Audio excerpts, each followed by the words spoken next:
Hello বন্ধুরা, তোমরা কেমন আছো? নিশ্চয়ই তোমরা খুব ভালো আছো, আর তোমাদের ভালোবাসায় আমি খুব ভালো আছি।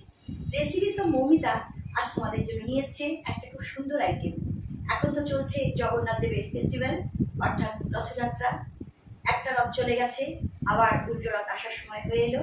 তাই আজ আমি তোমাদের সঙ্গে শেয়ার করব উড়িষ্যার একটা খুব জনপ্রিয় আইটেমের নাম কামরাঙ্গা গজা। গজা এই মিষ্টিটার সঙ্গে তো তোমরা সবাই পরিচিত, আর সবাই খুব ভালো খাও।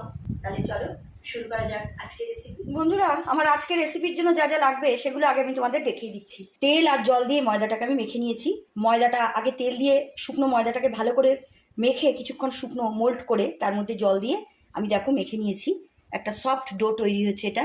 আর নিয়েছি চিনিটা তোমরা তোমাদের আন্দাজ মতো নেবে, তোমরা যেরকম মিষ্টি খাও। আর আছে হোয়াইট অয়েল। তাহলে চলো শুরু করা যাক আজকের রেসিপি। দেখো বন্ধুরা, প্রথমে আমি এই মাখা ময়দা থেকে ছোট ছোট করে করে নেব। ময়দার পরিমাণ তোমরা চাইলে বাড়াতেও পারো। আমি এইভাবে করে নিলাম। আমি কিন্তু খুব বেশি বড় করিনি। এই দেখো, এর থেকে বেশি বড় এগুলো হবে না। এবার দেখো আমি কিভাবে করছি। দেখো বন্ধুরা, আমি প্রথমে এখানে একটু তেল দিয়ে নিলাম। এবার আমি একটা ডো নিলাম। এবার আমি এটাকে বেলবো।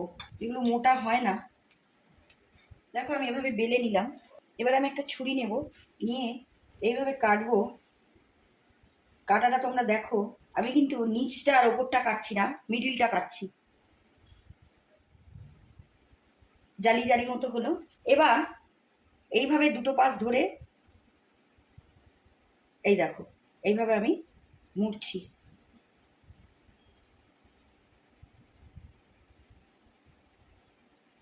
দেখো বন্ধুরা, এরকম হবে, এই পার্টগুলো এসে যাবে। আমি নিচটা কিন্তু কাটিনি, যার জন্য নিচটা আমি এভাবে ফোল্ড করে দিলাম। এরকমভাবে সব কটা করে নিতে হবে। এবার আমি এগুলো ভাজবো। দেখো বন্ধুরা, আমি গ্যাসের উপর একটা কড়াই দিয়েছি। কড়াইতে আমি হোয়াইট অয়েল দিয়েছি। তেলটা গরম হয়ে গেছে। এবার আমি গ্যাসের ফ্লেমটাকে মিডিয়ামে করে দেব। আমি একটা ছেড়ে দিলাম তেলে। আমার এই কড়াইতে যে কটা ধরবে আমি সে কটাই দেবো। এই দেখো, আমি এখন 3টে দিলাম। ফ্লেমটা মিডিয়ামের থেকে একটু বাড়িয়ে দিলাম। এভাবে আমি ভেজে নেব। দেখো বন্ধুরা, আমার এক সাইড হয়ে গেছে। আমি উল্টে আরেক সাইড করে দিয়েছি। তোমরা কামরাঙা ফল তো খাও বা খেয়েছো। কামরাঙা ফলে এরকম লেয়ার থাকে। গ্যাসের ফ্লেম কিন্তু আমি এখন মিডিয়াম টু লোয়ের মধ্যে রেখেছি। দেখো এটা হয়ে গেছে। এটা আমি তুলে নিলাম। দেখো বন্ধুরা, আমি যে চিনিটা দেখিয়েছিলাম সেই চিনি দিয়ে আমি এখানে জল দিয়ে একটু রস করে নিয়েছি। এই রসের মধ্যে যেগুলো ভাজা হয়ে গেছে সেগুলো আমি দিয়ে দিলাম। রসটা ঢুকবে, গরম আছে। দেখো বন্ধুরা, কি সুন্দরভাবে তৈরি হয়ে গেল আমার কামরাঙ্গা গজা। এটা খুবই সুন্দর এবং টেস্টফুল একটা রেসিপি। আর এটা উড়িষ্যার একটা খুব জনপ্রিয় রেসিপি বলতে পারো। এটা তোমরা বাড়িতে অবশ্যই ট্রাই করো। আর এটা করতে খুব বেশি জিনিস লাগে না। তোমরা তো দেখলে আমি কী কী দিয়ে করলাম। আর খুব বেশি সময়ও লাগে না। আর ফোল্ডগুলো আমি যেভাবে দেখিয়েছি ওইভাবে করবে।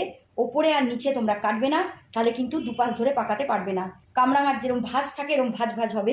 তোমাদের আমি একটা ভেঙে একটু দেখাচ্ছি জিনিসটা কতটা সফট হয়েছে। দেখো দেখো ফোল্ডগুলো কীরকম এসছে, আর জিনিসটা ভেতরটা কত সফট আর ওপরটা ক্রিস্পি হয়েছে, মুচমুচে হয়েছে। এইভাবে তোমরা বাড়িতে করে নেবে। করে তোমাদের কেমন লাগলো আমাকে কিন্তু অবশ্যই জানিও। তোমরা সুস্থ থাকো, ভালো থাকো, এই কামনাই করি। আশা করি তোমাদের আমার আজকের রেসিপি ভালো লেগেছে। তাহলে আমার আজকের রেসিপি এখানেই শেষ। বন্ধুরা, তোমাদের যদি আমার আজকের রেসিপি ভালো লাগে, তোমরা আমার চ্যানেলটাকে লাইক কমেন্ট করো আর ফলো করো। তোমরা চাইলে আমার ইউটিউব আর ইনস্টাগ্রামেও ফলো করতে পারো। আমার লিঙ্ক আমি আমার কমেন্ট বক্সে দিয়ে দিচ্ছি। তোমরা ইউটিউবে আমার চ্যানেলটাকে ফলো করলে অবশ্যই সাবস্ক্রাইব করো, আর পাশে থাকা বেল আইকনটা অন করো, যাতে নতুন রেসিপির নোটিফিকেশান তোমরা খুব তাড়াতাড়ি পেয়ে যাও।